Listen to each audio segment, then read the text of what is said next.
जय हिंद। आता सुट्ट्याचा मोसम चालू झालेला आहे।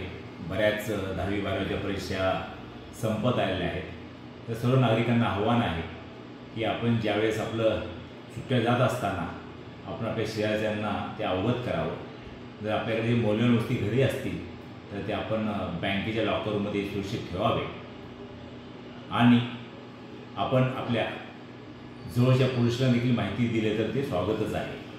तसेच हा उद्या होळीचा कार्यक्रम आहे आणि परवा धुळीवंदनाचा कार्यक्रम आहे। या धुळीवंदनाच्या अनुषंगाने बरेच तरुण मुलं हे फुगे घेऊन एकमेकाला मारतात आणि हे गंभीरपणे ह्याची दुखापत होऊ शकते। ह्याच्या अनुषंगाने भांडण होऊ शकतात। तर सर्वांना आमचं आव्हान आहे की आपण फुगे वापरून कुणाला गंभीर दुखापत करू नये। होळीचा सण आहे, धुळीवंदन सण आहे, आनंदाने साजरा करावा आणि ह्या सणाचा आनंद घ्यावा। तसेच रमजानचा पवित्र महिना चालू आहे।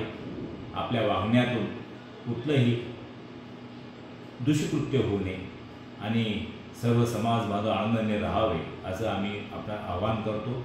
कोपरखनी पोलीस हद्दीमध्ये असं काय कुणाला आक्षेपार्ह वाटलं तर त्यांनी ताबडतोब 112 अथवा कोपरखनी पोलिसांशी संपर्क साधावा, जेणेकरून ताबडतोब तुम्हाला पोलीस मदत मिळेल आणि आपल्या सर्वांचा सण हा आनंदाने साजरा करण्यात येईल। जय हिंद।